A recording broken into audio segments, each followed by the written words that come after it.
we've gotten off to a couple of good practices with pads, and it's really good to be in pads so we get a chance to get a true evaluation of our guys, because that's how we play the games on Sunday. So it's been really good, and now we get a chance to enter our third day in pads, and I think all our guys are looking forward to it. The weather's been great. I mean, this is the type of weather, if you're a player, that you want to practice in. We haven't had the issues with heat, dehydration, or IVs, because it's been such a cool climate. And today looks like it's going to be another one of those days, which should mean that we're going to have a good practice as well. So off to a good start in pads. Leslie, we had Kaiir up here yesterday, and it's fascinating how he said, I didn't consider myself a freshman in college. I don't consider myself, I hate being called a rookie. That he doesn't look at himself that way. Do you still call him a rookie just to get under his skin, perhaps? And what do you make of that? Yeah, I don't do it to get under his skin, John. I mean, he's a NFL rookie, and there's some things that come along with that. But he is one of those rookies who is wiser beyond his years. And as I mentioned, I think previously, that a lot of it has to do with his background, with his dad playing the game, his uncle, and but he's a young player in his first year in the National Football League, and he's handling things really, really well up to this point. He hates getting beat. The back shoulder throws, especially, he's having frustrations with getting beat on those, even though those throws are perfect. But how do you keep him grounded or rooted to say, hey, you're going to get beat sometimes at this level? Yeah, oh yeah. As a matter of fact, this morning on our way to breakfast, I bumped into him, and I mentioned some of that to him. I mean, it's just the way it is in our league, especially at the position that he plays. And one of the things we liked about him in college, when something negative would happen, John, he did a good job of moving on past that. And you have to be able to do that in our league at corner, because they're going to make some plays. And as you mentioned, some of these throws are just great throws, and you can be in position and not always make the play. And you have to be able to move on from that. And he's shown that he can do that. And he'll get frustrated at times, because all guys want to break up every single pass, but he has the ability to be able to move on. I remember seeing Ed after his first training camp in 19, wide-eyed, seeing it all for the first time, and he was like, I don't know if I was really ready for this. And we got to talk to him yesterday, and it's like a completely different person, just comfortable in his, in his role and what he's doing, playing really well. What have you seen?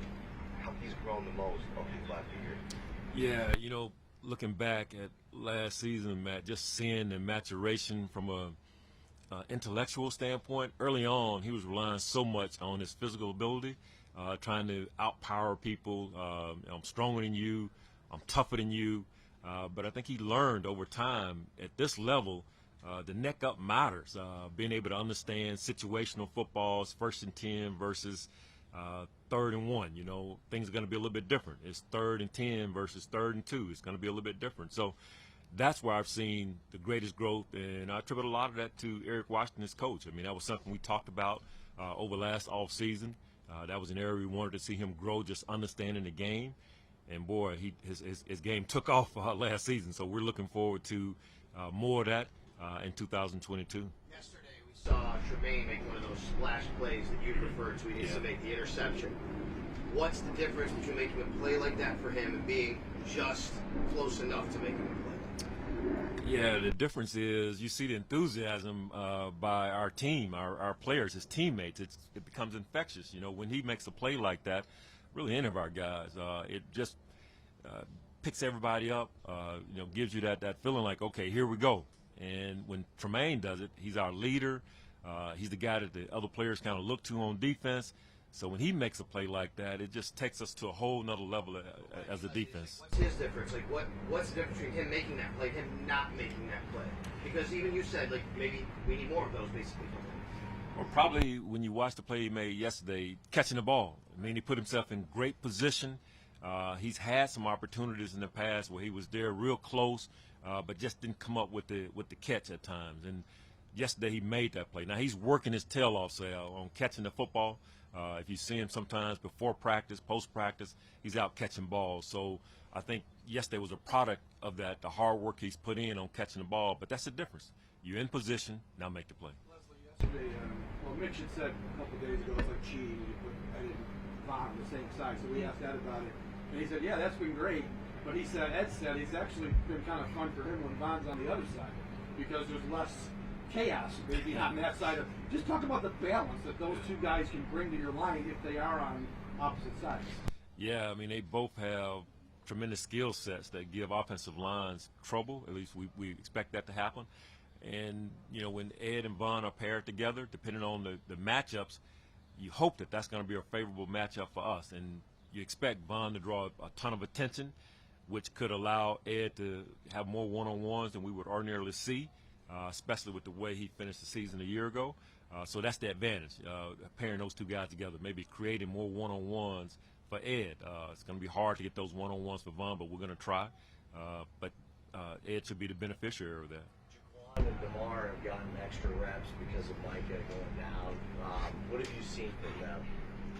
Yeah, you know, in the spring, those guys got a lot of reps, Josh, because of that. And the same thing is happening a little bit now with Micah a little bit banged up, which is good for us because we get a chance, especially when it's not a overly serious injury with Micah, just be out a few days.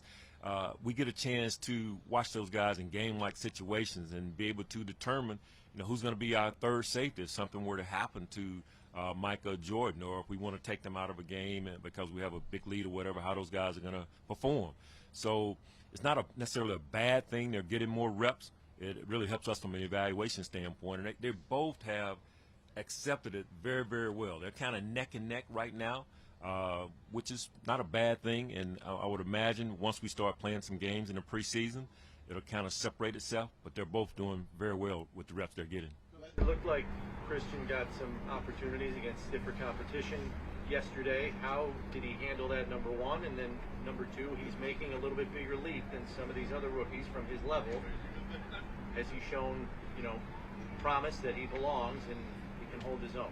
Christian Ben. Oh, yeah. Yeah, with Christian, you know, he's one of those guys, Chris, who we felt may have been overlooked by a lot of people.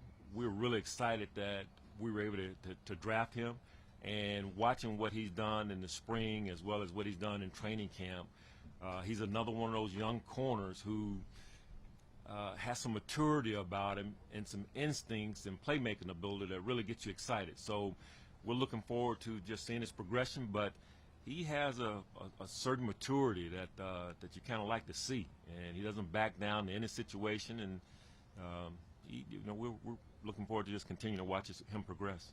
Pretty good size, are you? And Kaiir has good size. Actually, Levi had height and length.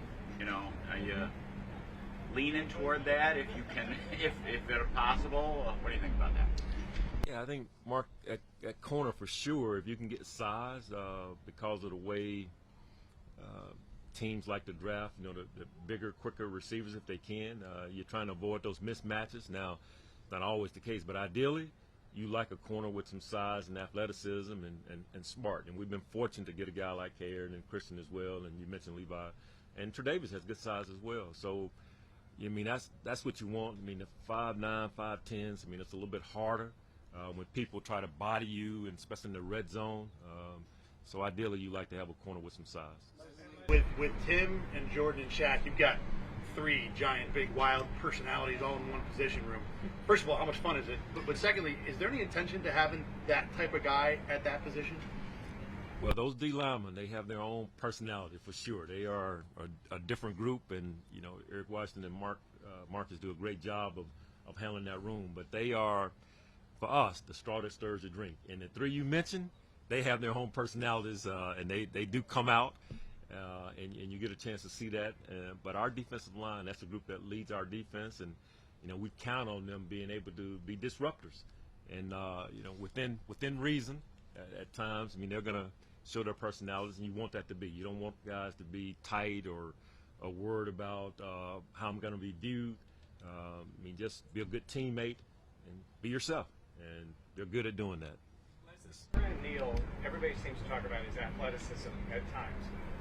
How has he grown, and what does he need to do or to maybe increase his role in the defense? Yeah, I'm glad you asked about Saran. He has grown so much from his rookie season. Of course, he was rewarded this offseason with a new contract, primarily because of some of the things he's done on special teams.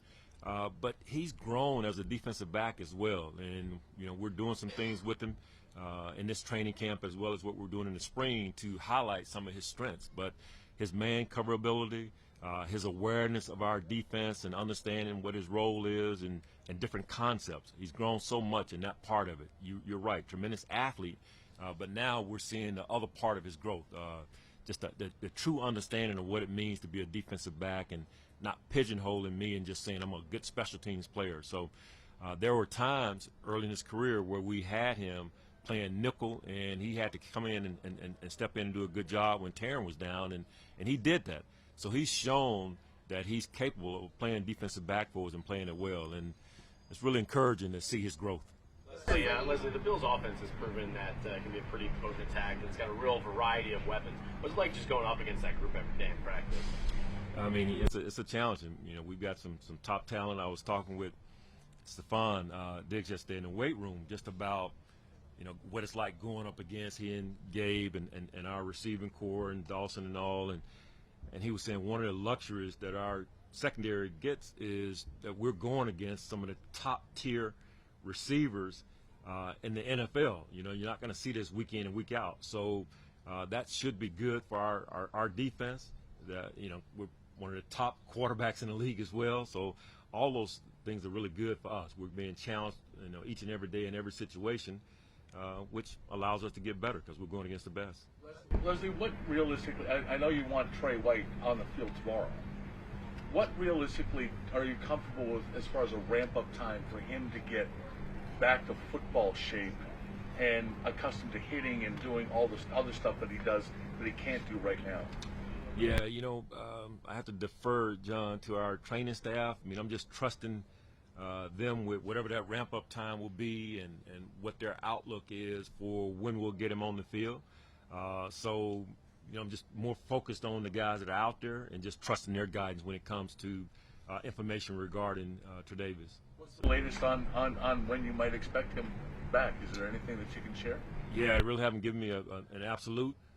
It's been more of his progress, and from what I've been told, he's really progressing well, and they're excited about where he is at this point. You've mentioned some areas of focus for splash plays for Tremaine, mental side for Ed. For Taron Johnson, is there anything specifically this offseason that you guys talked with him about? We want to see you grow here. I think for Taron, Catherine, it's always about just the health part. Early in his career, he was dealing with some nagging injuries, so we always talk to him about taking care of his body when he's away from the building, whether it be nutrition, rest. But we need him. He's such a big part of our defense that some of those nagging injuries that he had early on, that's probably the one thing, because he's going to work at his craft to get better every single day, whether it be watching film or lining up and going against some of the best slot receivers in our league in practice. But just taking care of his body, that's probably the big thing with Taron that we emphasize. Two more. Leslie, it looked like Kaiir was maybe a little grabby, in my opinion, maybe some others too, but would you agree with that? And how do you get from, hey, hands are good, but not there, to maybe on September 8th, we can't be doing that in an NFL game? So when I talked with Kaiir this morning, I complimented him on, in the short time we've been in training camp, how much he's grown when it comes to covering and being able to trust where his help is going to be and playing to his leverage, and really pleased with his growth in that area. And it was something that, you hope to see with every guy that you have in training camp, that each day they'll grow a little bit more, and whether it be in the concepts of what our defense are or and what they have to get done physically. And we're seeing that with Kaiir. He's doing all the things we want him to do, so encouraged by his growth. Nick McLeod's had a pretty strong start to camp. Nick McLeod. How have you seen him maybe try and put things together as you've had him for a couple of years now? Yeah, Nick has been a pleasant surprise up to this point. Did a really good job for us in the spring. We've been playing him at a couple of different positions, both at safety and at corner, and he's been able to handle it from an understanding standpoint, and then physically he's done a really good job as well. Now that we have the pads on, I think all of us as a coaching staff want to see how he's going to handle the physicality of the safety position, but we're pleased with his progress. We liked some of the things he did last year in training camp, and this year he's better. So we need more views, and we're going to get that over the next few days.